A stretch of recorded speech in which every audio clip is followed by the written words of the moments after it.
NCIS has entertained people over 2 whole decades, with thrilling plot twists and nail-biting cases. Nowadays, the team is a little different, with only Donald "Ducky" Mallard, the medical examiner, MIT grad Timothy McGee, and Special Agent Gibbs, Mark Harmon, left from the original cast. Here are 10 cast secrets that nobody knew about the longest-running series on prime time. Number 1. Their desk decor. If you've ever paid close enough attention to the desk decor in the squad room, you'll notice that the personal tastes and hobbies of the main characters find their way into their professional lives. For example, if you look closely at McGee's desk, you'll see posters for the electronic group Venetian Snares, a band that Sean Murray happens to love as well. Ellie, who joined the series in season 11, has a desk area plastered with Oklahoma State University spirit gear, from pendants to class pictures. Actress Emily Wickersham was a student there and wanted a way to give her alma mater a little shout-out for appreciation.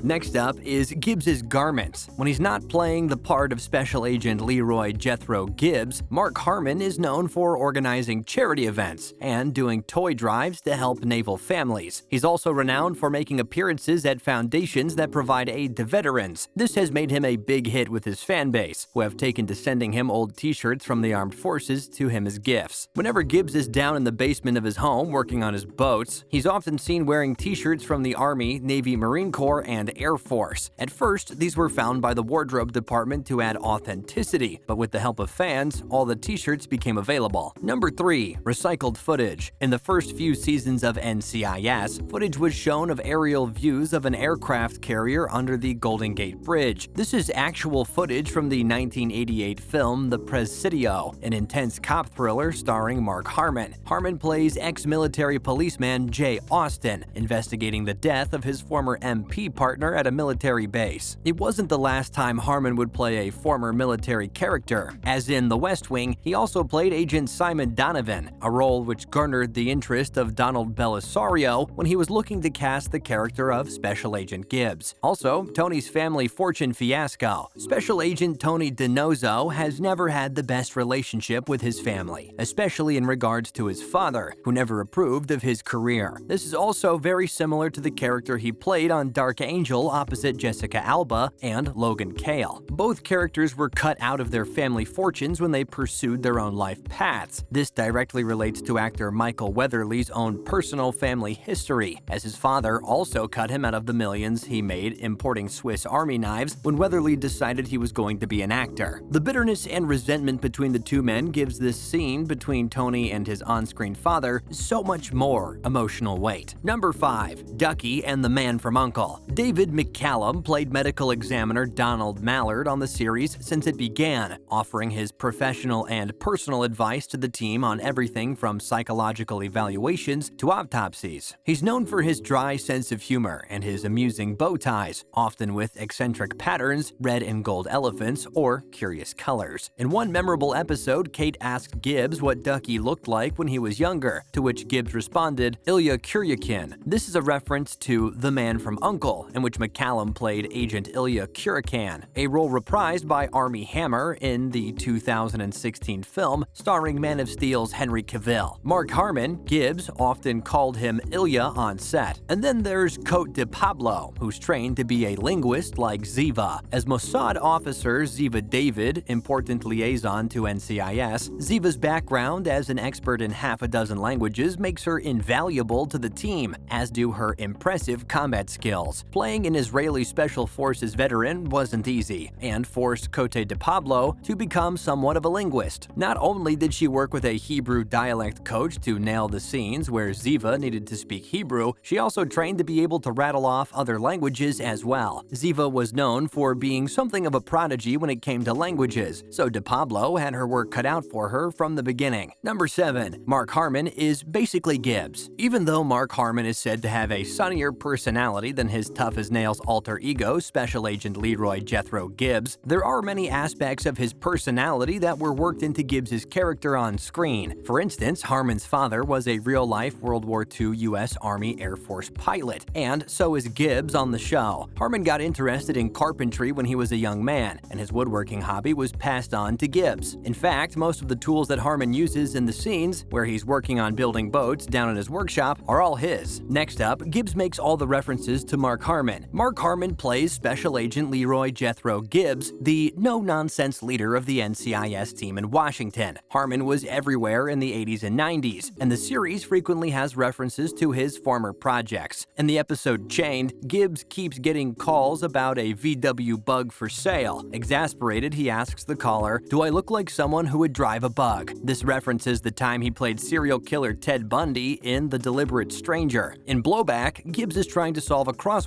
puzzle. He asks Agent DiNozzo if he knows the name of a TV drama that only has 8 letters. Tony responds, "Saint Elsewhere," which is a reference to the series Harmon starred in as Dr. Bobby Caldwell from 1983 to 1986. Number 9. Pauley Perrette was basically Abby in real life. As lovable and stylish forensic scientist Abby Sciuto for 15 seasons, Pauley Perrette got to put her real-life forensic experience to the test. With a bachelor's degree in psychology from Valdosta State University in Georgia and a degree in criminal sciences from the John Jay College of Criminal Justice in New York, it's safe to say that she had the appropriate background to give Abby real authenticity. In New York, she discovered her love for acting and put her master's degree on hold. Most of her interests and even aspects of her style of alternative fashion got worked into Abby's character on the show. Also, Sasha Alexander wanted out. While many of the cast secrets found on the show are painted in a relatively positive light, there are some things that have happened with the show that are not nearly as desirable, not the least of which includes Sasha Alexander's exit from the show. At the end of NCIS Season 2, the show shockingly killed off one of its main characters, Special Agent Kate Todd, but it turns out that's exactly what actress Sasha Alexander wanted. NCIS creator and then showrunner Donal Bellisario told the Chicago Tribune that Alexander requested to be let go. Sasha came into my office with tears in her eyes, and she said, "I just can't work this hard. It's a hard show to make. We work very long hours." And Sasha just didn't feel physically up to that kind of time and commitment, though it appears as if the Rizzoli and Isles star has no regrets. People don't realize that on a network show, you make 24 episodes a year. That's 10.5 months a year, 17 hours a day. It's hardcore. I really firmly believe in my heart that I would not be where I am today, happily married with 2 kids doing things creatively that I want, if I had stayed. Number 11. Breakout star Henry Duane used to be homeless. Another less-known fact on the show is that breakout star Henry Duane, who's best known as M16 Officer Clayton Reeves, came from far more humble beginnings than you might expect. The English actor reportedly spent 10 years struggling to find work in London before moving to Los Angeles in 2013, but once in the States, his bad luck continued. "I kept having meetings. I went up for everything. I was homeless at one point. Couch surfing." He was finally offered a part in an Oprah Winfrey TV series called Queen Sugar, which he shockingly turned down. "They would have paid me a lot of money, but the character just didn't feel right. I wouldn't have been happy doing it. Money isn't why I work. I'm used to not having it, so it doesn't bother me." Instead, Duane stuck to his guns and held out waiting for a better opportunity. Safe to say, things turned out pretty well for the young Englishman. And finally, the DiNozzo head slap was real. Michael Weatherly was recently single when he started playing Tony DiNozzo on NCIS. At 31, he was separated from his former fiancée Jessica Alba and had developed a reputation as a ladies' man on set. Supposedly, during the filming for an episode, he was chatting up a young female extra, and apparently co-star Mark Harmon didn't take too kindly to it and stepped over to where the two were talking. He then proceeded to hit Weatherly on the back of his head, which the producers liked so much they kept it in the scene. Later on, it would become a defining aspect of Gibbs and Tony's relationship, appearing throughout the series whenever Tony said something Gibbs found offensive. And with that, it wraps up the video. Thanks for watching.